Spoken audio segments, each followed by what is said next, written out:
Mesdames et messieurs, bonsoir et merci d'avoir choisi Canal 3 Bénin pour vous informer. Au sommaire de cette édition, visite de travail et d'amitié du président du Conseil économique et social du Bénin en Côte d'Ivoire. Conrad Baguidi est allé rencontrer son homologue du Conseil économique, social, environnemental et culturel d'Abidjan. Une rencontre pour insuffler une nouvelle dynamique à la coopération entre les deux institutions. Les détails dans un instant. Nous ferons un clin d'œil au port autonome de Cotonou qui souffle sa 60e bougie des noces de diamants dont les festivités ont démarré ce vendredi au Palais des Congrès de Cotonou par une rencontre de réflexion sur l'avenir de cette plateforme logistique moderne afin de booster davantage l'économie béninoise. Nous allons également tourner les projecteurs vers la communauté musulmane qui vient de passer l'avant-dernier vendredi du mois sacré de Ramadan. Comme à l'accoutumée, les fidèles en l'islam se sont tournés vers les différentes mosquées un peu partout dans le pays pour sacrifier à la tradition des vendredis la prière du Djouma. Nous allons vous faire revivre dans ce journal quelques moments de ferveur à la mosquée centrale de la place Bulgarie de Bégamay à Cotonou. Voilà le titre. Mesdames et messieurs, à nouveau bonsoir. Ouvrons ce journal par une note de spiritualité avec toute la bénédiction de Allah le très miséricordieux. Aujourd'hui, 21 mars 2025, c'est l'avant-dernier vendredi du mois sacré du Ramadan pour la communauté musulmane. Et cet après-midi, les fidèles en l'islam se sont tournés vers les différentes mosquées un peu partout dans le pays pour sacrifier à la tradition des vendredis, c'est-à-dire la prière du Djouma. Une équipe de la rédaction de Canal 3 Bénin a effectué une descente au niveau de la mosquée centrale de la place Bulgarie de Bégamay à Cotonou pour vivre la ferveur de cette prière. Voici le compte rendu ici. 13h ici à la mosquée centrale de Bégamay vendredi 21 mars 2025. C'est l'heure de la prière du Djouma pour ces fidèles de tous âges. Moment pour eux de se concentrer uniquement sur Allah pour une purification hebdomadaire des péchés mineurs comme mentionné dans le hadith.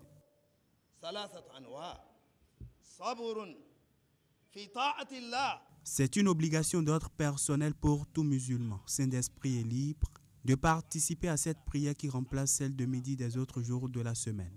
Comme à l'accoutumée, la prière de cet après-midi est précédée du sermon prononcé par l'imam, dans lequel des sujets religieux et sociétaux sont abordés pour éduquer les fidèles.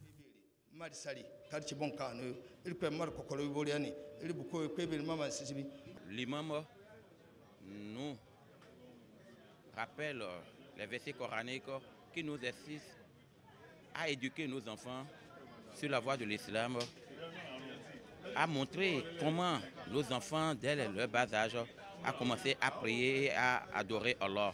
Et à leur montrer également comment les enfants doivent chercher à ne pas associer une autre adoration à Allah. Plus d'une trentaine de minutes consacrées à la prière de ce vendredi. Prière au cours de laquelle les fidèles venus nombreux ont également eu des recommandations, notamment sur la nuit de la destinée.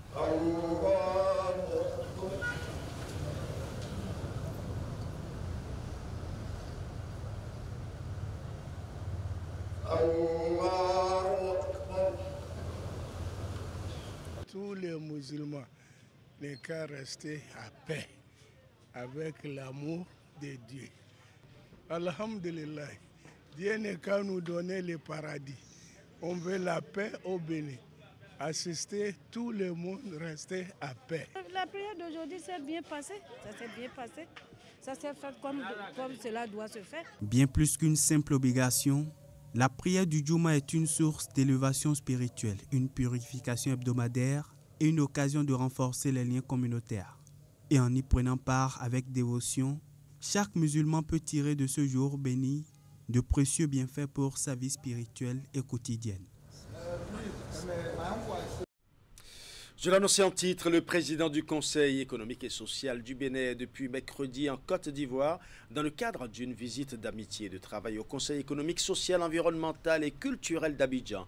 Le but de ce déplacement est d'insuffler une nouvelle dynamique à la coopération entre les deux institutions. Le compte rendu de la première journée de visite avec Hugues Vingbe.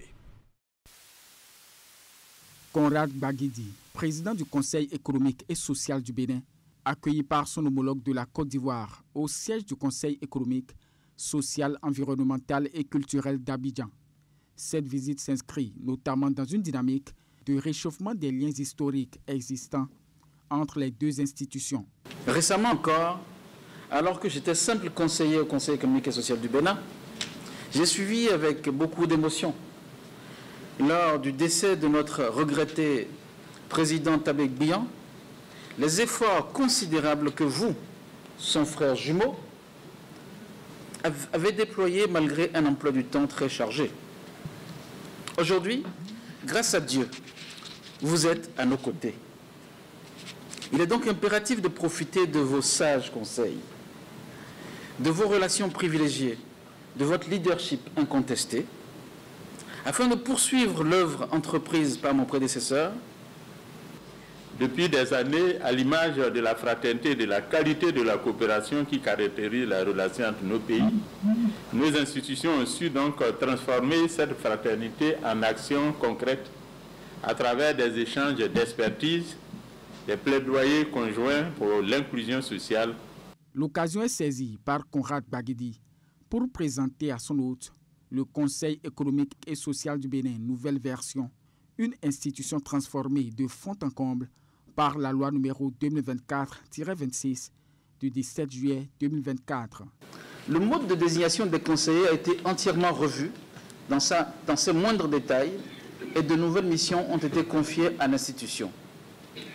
D'une part, le CES du Bénin, dans sa nouvelle configuration, a une mission de vulgarisation visant à assurer la diffusion et l'imprégnation par les populations des lois, des règlements, des décisions adoptées, promulguées et publiées par les institutions de la République. Saluant la démarche de son homologue, le président du CESEC de la Côte d'Ivoire met l'accent sur la nécessité d'une solidarité régionale dans un contexte marqué par de nombreux défis. Aujourd'hui, face aux défis globaux que sont les changements climatiques, l'insécurité alimentaire ou encore les fractures sociales, notre partenariat doit plus que jamais incarner un modèle de solidarité régionale. Je reste donc convaincu que cette rencontre que vous nous offrez, offrira l'opportunité de consolider nos synergies. Cette rencontre intervient à un moment où le CESEC Côte d'Ivoire prépare sa première session ordinaire de l'année. Au terme de la séance, un symbolique présent est offert par Conrad Baguidi à Eugène Aka Awele. Des échanges en vue de faire davantage connaître aux populations les actions menées par l'exécutif dans le cadre de la mise en œuvre des programmes d'action du gouvernement 2016-2021 et 2021-2026. La séance animée par le porte-parole du gouvernement a réuni du monde à Glazoué. À l'occasion, les divers projets et programmes exécutés dans de nombreux domaines et secteurs pour le bien-être des populations ont été revisités. Imetelena Moussou pour plus de précisions. Les échanges ont été interactifs, animés par le porte-parole du gouvernement. La séance s'inscrit dans le cadre de la tournée de vulgarisation des actions menées par l'exécutif depuis 2006 à nos jours dans les différentes localités du pays. Ici à Glazoué, la parole a d'abord été donnée aux populations. Celles-ci, en plus d'inventorier les projets exécutés dans la ville, ont aussi exprimé leurs attentes. Aujourd'hui, je pense que Glazoué est en train de revivre d'espoir par rapport à l'eau. Quant à l'électricité, l'extension a commencé. Certes, ça n'a pas encore totalement gagné toute la population de Glazoué.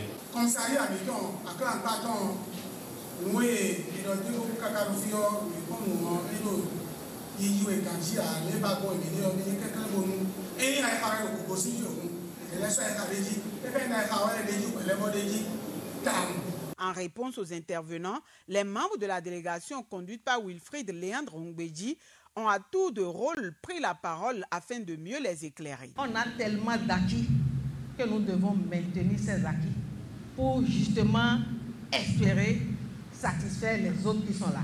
Si on a fait tout ce chemin-là, et ce sont nos efforts, ensemble, on nous a dit serrer la chose là, on a serré pendant longtemps. Et maintenant ça produit, les gens viennent à nous. Nous devons pouvoir nous-mêmes nous dire c'est notre chose. Nous ne devons pas nous laisser trahir ou détourner par qui que ce soit.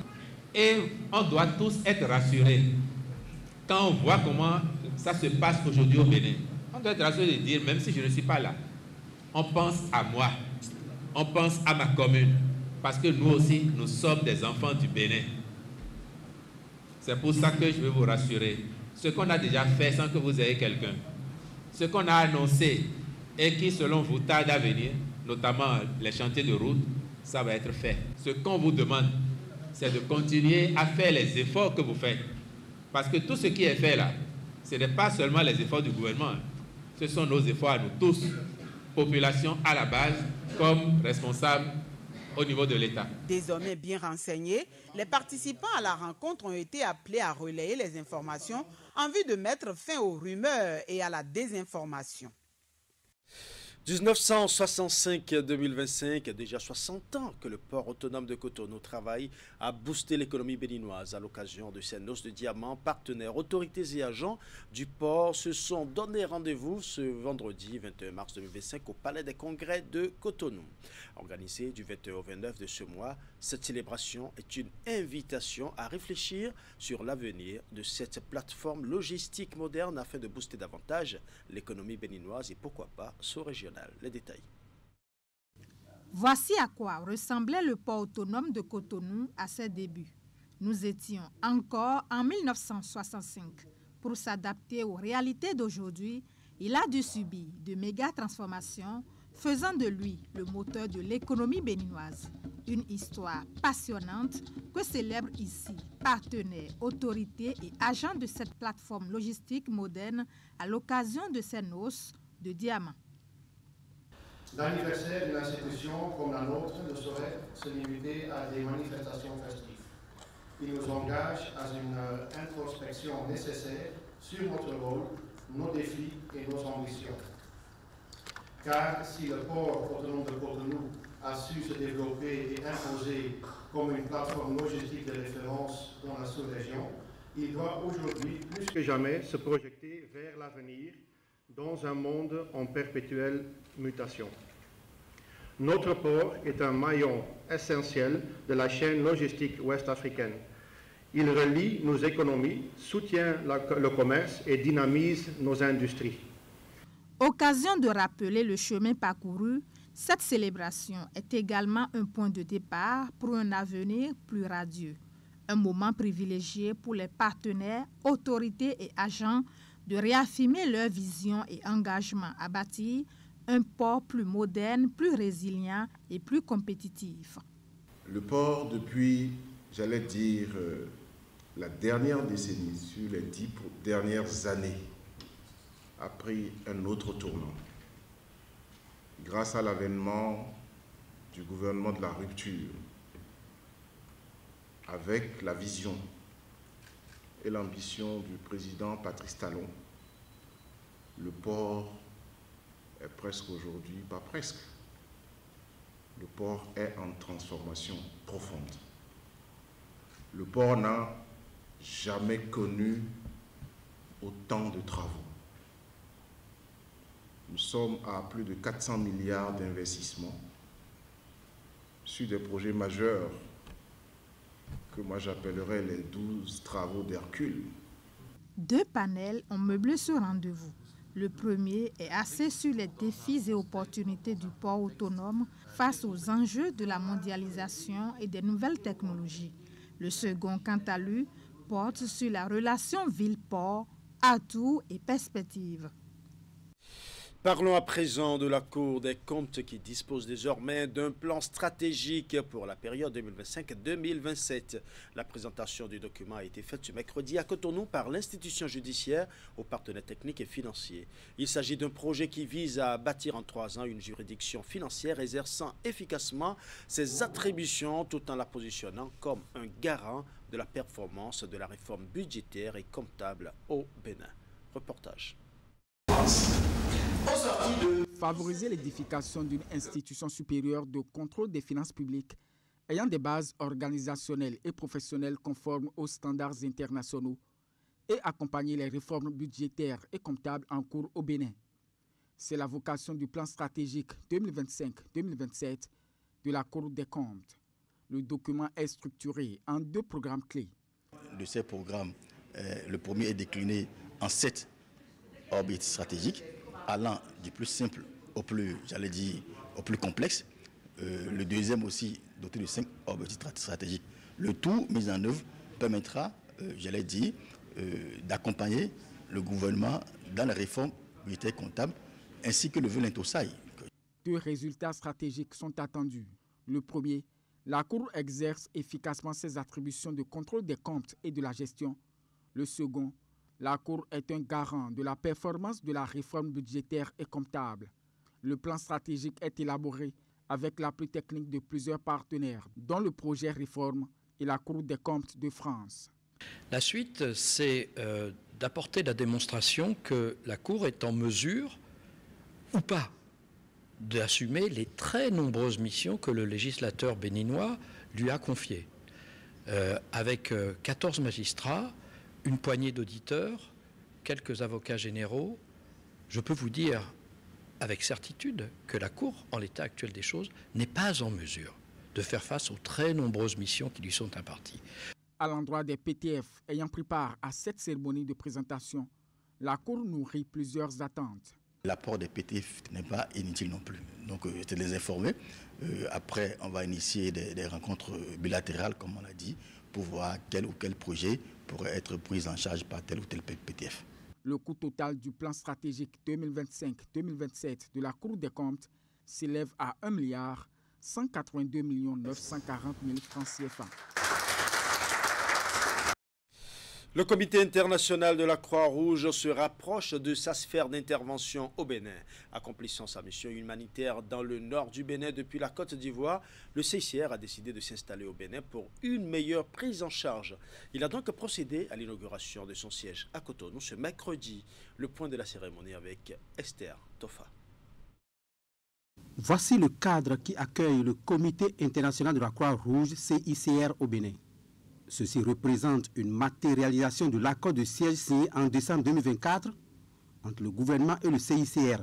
Cette ouverture arrive à une conjoncture difficile, tant au niveau régional, avec la situation humanitaire dans la région du Sahel, mais aussi dans le nord des pays côtiers, mais aussi bien dans un contexte international qui est difficile pour l'action humanitaire. Et donc, prenez cette ouverture comme un geste, comme un signal de solidarité, de fraternité, même comme un acte de résistance. Je réitère au nom de l'équipe de la Croix-Rouge béninoise notre engagement à toujours nous tenir aux côtés des populations les plus vulnérables pour l'accomplissement de notre mission qui est de prévenir et alléger les souffrances humaines en toute impartialité, sans discrimination. L'installation de la mission du CICR au Bénin est motivée par un rapprochement de la mission humanitaire en raison de la situation sécuritaire dans le nord du pays et dans le Sahel. L'ouverture de ce bureau aura, je l'espère fermement, un impact significatif sur les interventions du CICR au Bénin.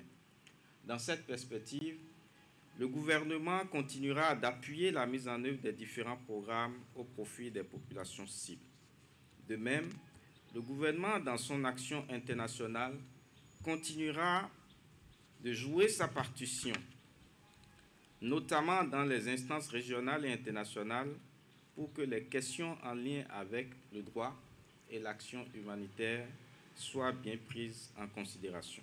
Le siège inauguré est situé au quartier Les Cocotiers dans la zone de l'aéroport.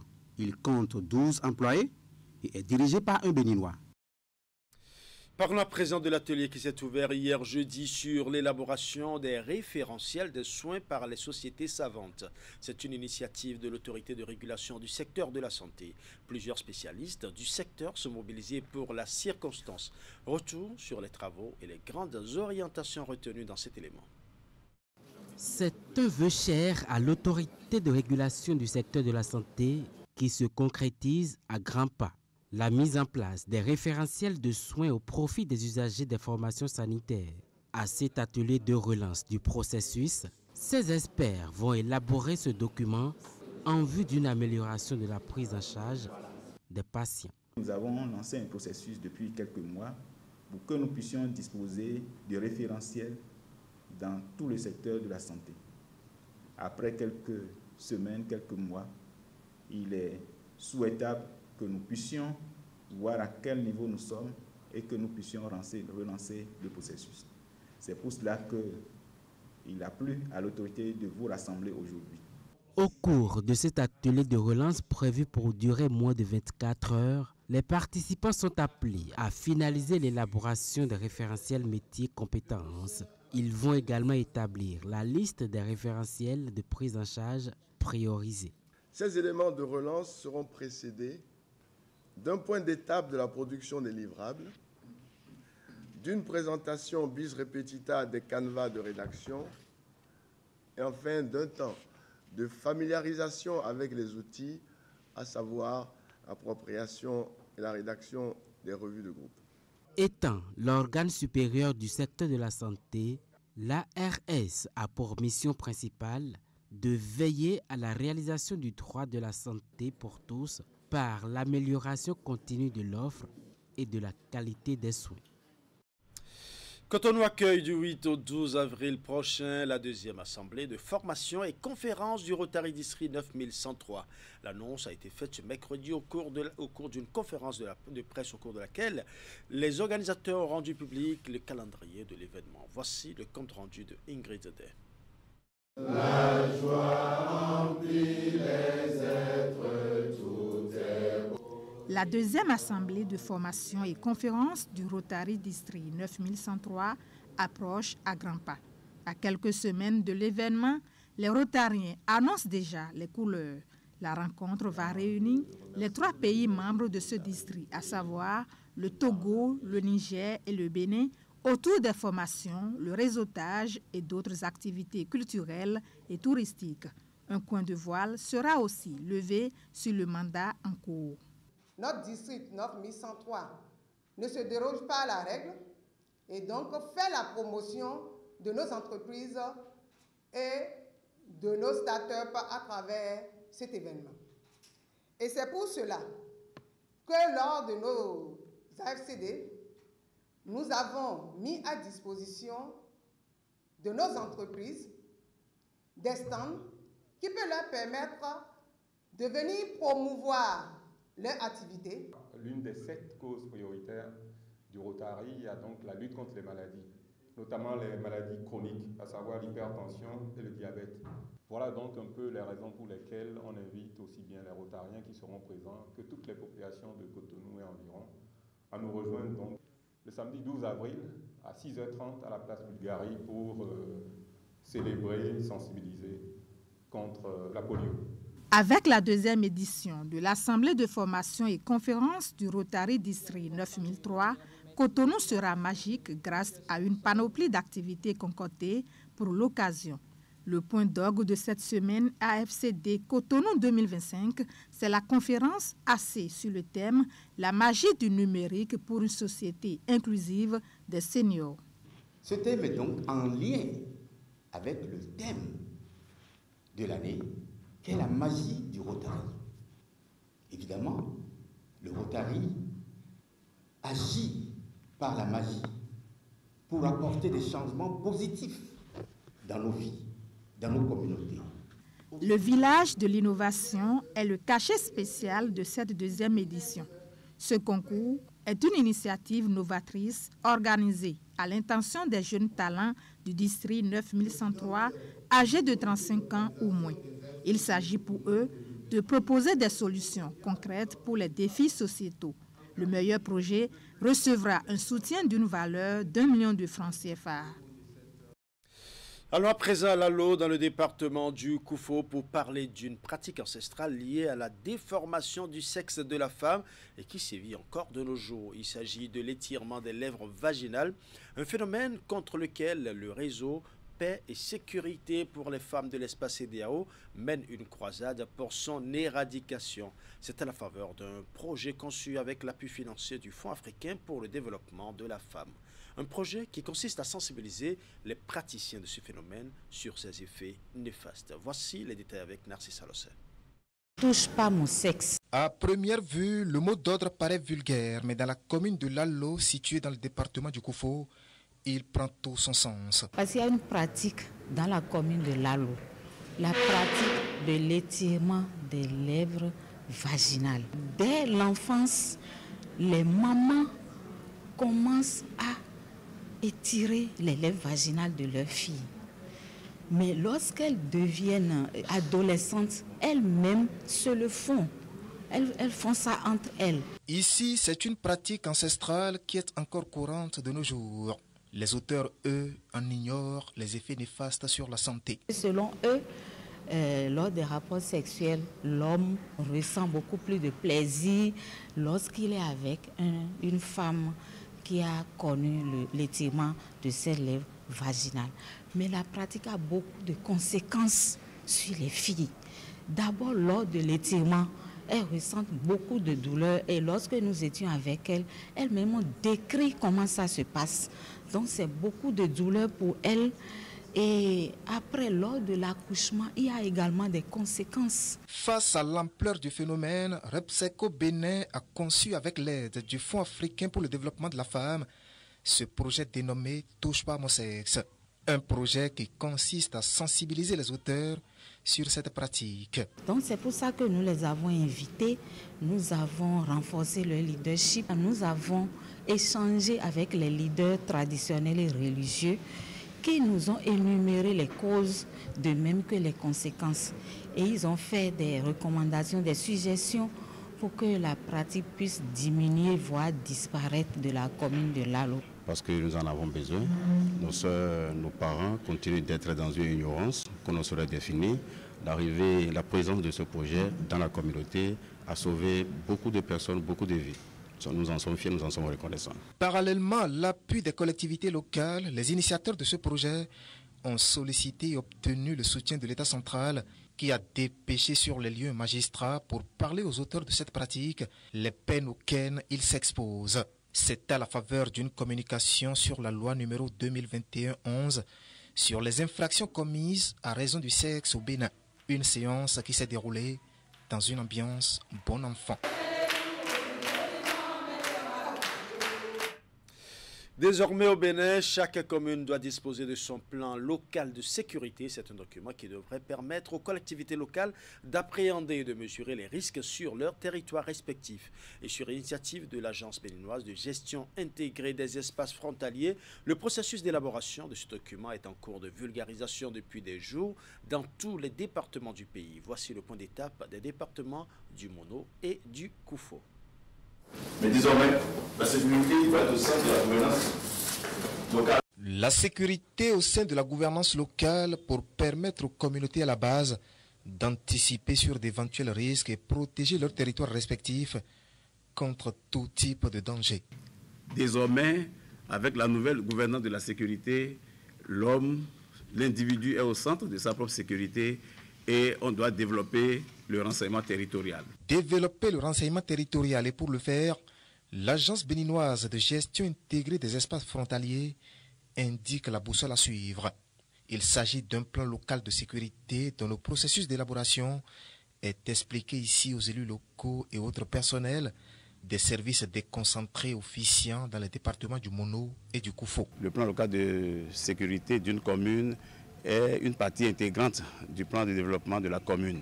Et tous les acteurs d'un territoire sont les intervenants du plan local de sécurité. Chef de cellule juridique des communes, responsable de développement local, directeurs départementaux de la police républicaine et bien d'autres acteurs régaliens des deux départements sont mobilisés pour l'exercice de vulgarisation du processus d'élaboration du dit document.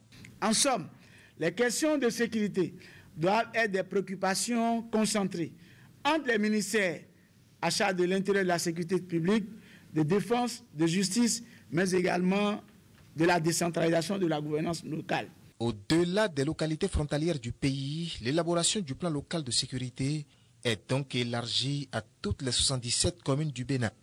Et pour cette formation, la BGF a déjà atteint 8 des 12 départements du pays. L'Atlantique, le plateau, le littoral et l'Ouémé seront les prochaines étapes de cette série de formations. Voilà, ce sera tout pour ce journal. Merci pour votre aimable attention. Tout le plaisir était pour moi de rester en votre compagnie. Bon début de week-end à chacun et à tous.